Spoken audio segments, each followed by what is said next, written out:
ہماری یہاں کی لڑکیوں کو بھی پردہ گھومنے میں اور گھوم کر کے گھر پہنچنے کے بعد اسے نیند کیسے آتی ہے؟ ایسی لڑکیوں کے بارے میں ایسی لڑکیوں کے بارے میں اللہ کے نبی نے فرمایا تھا کہ ایسی لڑکیاں جنت میں نہیں جائیں گی، ایسی لڑکیاں جنت کی خوشبو بھی نہیں پائیں گی۔ اس کے باوجود، ان تمام حدیثوں کے باوجود ہماری یہاں کی لڑکیوں کو نیند کیسے؟ اس لڑکی کو دیکھو، غلطی کی، احساس ہوا اور پہنچی جناب محمد رسول اللہ صلی اللہ علیہ وسلم کے دربار میں، اور پہنچنے کے بعد اللہ کے نبی سے کہتی یا رسول اللہ مجھے پاک کر دیجئے۔ آپ نے کہا کہ کیسے؟ مان لو تم نے یہ غلط کام کیا ہے، کیسی اس بات کو میں مان سکتا ہوں تم نے یہ غلط کام کیا ہے؟ اس نے کہا کہ اللہ کے نبی آپ کو ماننا پڑے گا، کیونکہ اس کام کرنے کی وجہ سے میرے پیٹ کے اندر ایک بچے نے جنم لے لیا ہے، میں حاملہ ہو چکی ہوں۔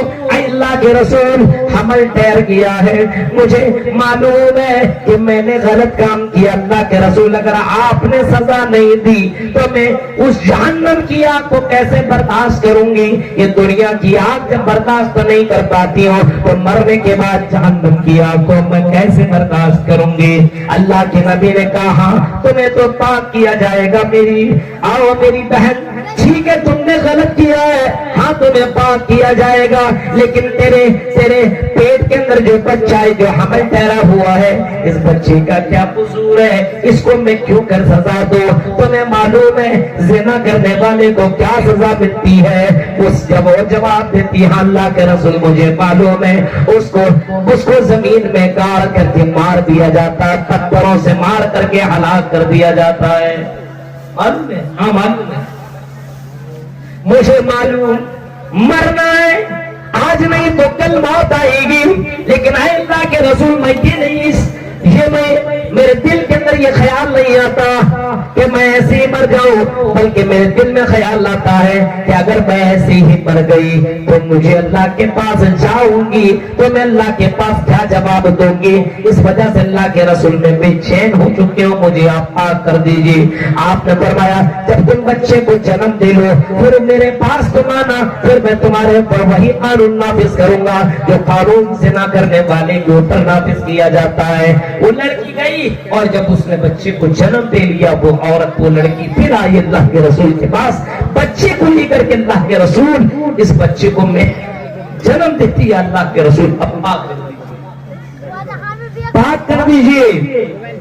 آپ نے فرمایا ٹھیک ہے میں تمہیں پاک کر دوں گا، لیکن بتاؤ بہن اگر تم آج مر گئی اس بچے کی دیکھ ریکھ کون کرے گا؟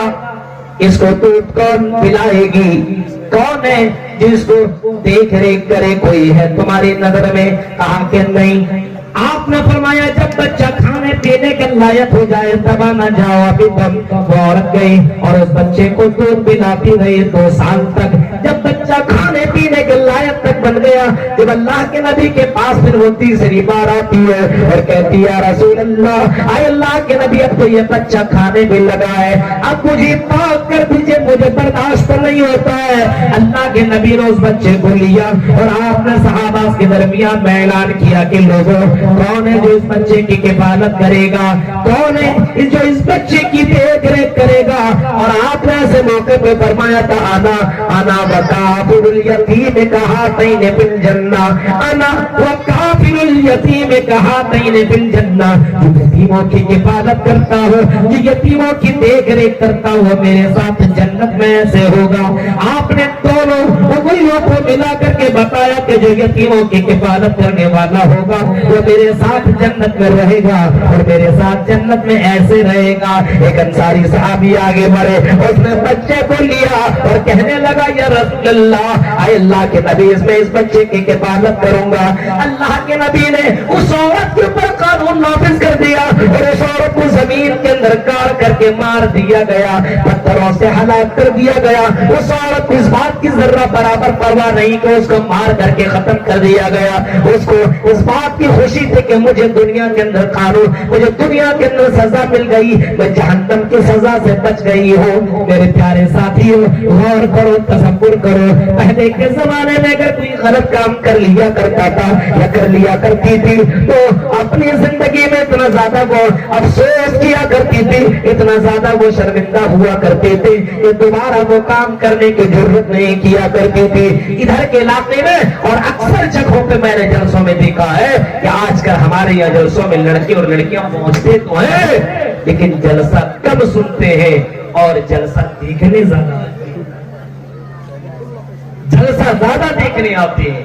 اس جلسے میں سب سے خوبصورت کون آئی ہے، کیسا پہنی ہے، کہاں کی ہے، پیچھا کرو نمبر کو، یہی سب حالات ہیں جلسوں کے میرے بھائیوں۔ افسوس کی بات ہے والذی بعث فی الامیین رسولا منہم یتلو علیہم آیاتہ ویزکیہم، ہم نے ایسا نبی بھیجا، ایسا رسول بھیجا تو تمہیں برائیوں سے پاک کیا کرتے ہیں، جو تمہیں غلط چیزوں سے پاک صاف کرتے ہیں۔ عرب کی سرزمین کے اندر یہ توحید کی کمی تھی، شرک کا بول بالا تھا، اللہ کو چھوڑ کر کے غیروں کی عبادت کیا کرتے تھے۔ جو اللہ کی نظر میں سب سے بڑا پاپ اسی کو مانا گیا ہے جو اللہ کو چھوڑ کر کے غیروں کی عبادت کرے، یہ سب سے بڑا پاپ مانا گیا ہے۔ اللہ کے نبی سے کسی نے پوچھا تھا جو ذنب اعظم عند اللہ، اللہ کے نبی یہ بتائیے کہ اللہ کی نظر میں سب سے بڑا گناہ کیا، یہ بتائیے اللہ کی نظر میں سب سے بڑا پاپ کون سا ہے؟ اے اللہ کے رسول یہ بتا دیجئے۔ اللہ کے نبی نے جواب دیا تھا، وہ یہی جواب تھا تجعل للہ ندا وہو خلقک، سب سے بڑا پاپ یہ کہ اللہ کو چھوڑ کر کے غیروں کی عبادت کی جائے، اللہ کو چھوڑ کر کے غیروں کے سامنے سجدہ کیا جائے، اللہ کو چھوڑ کر کے غیروں پر توکل اور بھروسہ کیا جائے، اللہ کو چھوڑ کر کے غیروں کے سامنے سجدہ کیا جائے، غیروں سے مانگا جائے، غیروں پر بھروسہ ہو۔ میرے بھائیو آج مسلمانوں کا بھروسہ غیروں کے اوپر ہو گیا، آج روزی روٹی کے چکر میں لوگوں نے رزاق کو چھوڑ بیٹھا ہے۔ فجر کی نماز جائے لیکن دکانداری نہ جائے، عصر کی نماز جائے لیکن دکانداری نہ جائے، میرے بھائیوں ظہر کی نماز جائے لیکن کھیتی باڑی نہ جائے۔ آج ہم نے روزی روٹی کے اوپر توکل کر لیا ہے، اللہ کی ذات کے اوپر بھروسہ نہیں کیا ہے، اللہ کی ذات کے اوپر توکل نہیں کیا ہے جو تمام لوگوں کا مالک ہے، رزاق ہے، جو سب کو روزی روٹی دینے والا ہے۔ اللہ کی ذات کے اوپر بھروسہ کرو، توکل کرو میرے بھائیو، اللہ کے اوپر یقین رکھو، یہ سب سے بڑی عبادت ہے توحید، اس کو اپنی زندگی کے اندر قائم رکھو، شرک کے اوپر زندہ مت رہو۔ آج مسلمانوں کے اندر شرک نے جنم لے لیا ہے، اللہ کی ذات کے اوپر بھروسہ نہیں ہے، اسی وجہ سے ہمارے سماج کے اندر بہت ساری برائیوں نے جنم لے لیا، بہت سی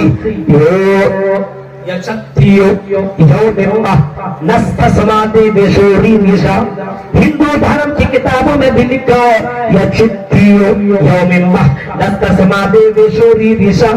لوگوں اسی سے مانگو، اسی ایک اللہ سے مانگو، اسی بھگوان سے مانگو، وہی دینے والا، اس کے علاوہ کوئی کچھ بھی نہیں دے سکتا۔ نستسما دیویشوری دیشا، ذرہ پر بھی تمہیں کچھ بھی نہیں دے سکتا ہے، کچھ بھی نہیں۔ کیوں نہیں دے سکتا؟ کیونکہ یہ خود کمزور ہے، خود لاچار ہے، مجبور ہے، یہ تمہیں کیا دیں گے؟ ضعف الطالب والمطلوب، مانگنے والا بھی کمزور، جس سے مانگا جا رہا ہے وہ بھی کمزور۔ آج کمزور سے مانگ رہا ہے، آج کمزوروں سے مانگا جا رہا ہے۔ میرے پیارے ساتھیوں غور کرو، اسی وجہ سے اللہ کے نبی صلی اللہ علیہ وسلم نے وہاں لوگوں کے دلوں کے اندر توحید کی روشنی ڈالی اور آپ نے فرمایا لوگوں اللہ کے اوپر توکل کرو، بیٹا بیٹی دینے والا وہی ہے، اسی سے مانگو، اسی اللہ کے ذات کے اوپر بھروسہ کرو، اور یہ بھی عقیدہ رکھو کہ اگر تمہیں موت آنی ہے تو دنیا کی تمام طاقتیں مل جائے، تمہیں اس موت سے بچا نہیں سکتی ہے، تم اس موت سے بھاگ نہیں سکتے ہو، بچ نہیں سکتے ہو۔ دنیا کے تمام بڑے بڑے ڈاکٹر تیرے پیچھے لگ جائے، تمہیں بچانا چاہے، بچا نہیں سکتے، کیونکہ اللہ تعالیٰ اگر تمہیں مارنا چاہتا ہے اور اگر اللہ تعالیٰ تمہیں بچانا چاہتا ہے، دنیا کی ساری طاقتیں تمہیں مارنا چاہے تو تمہیں مار نہیں سکتی ہے۔ یہی عقیدہ مسلمانوں کا ہونا چاہیے۔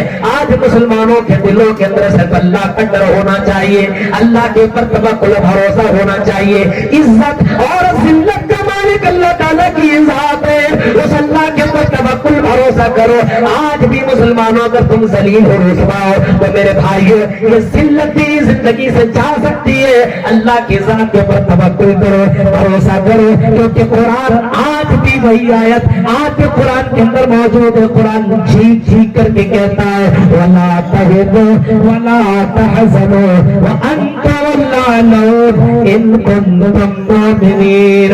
اے مومنو تم غم نہ کرو, اے مومنو تم افسوس نہ کرو, اے مومنو تمہیں افسوس کرنے کی ضرورت نہیں ہے. انتم الأعلون, تمہاری حکومت رہے گی, سر بلندی تمہاری رہے گی, شرط یہ کہ مومن بن جاؤ. ان کنتم مومنین, مومن تو بنو. دیکھو تمہیں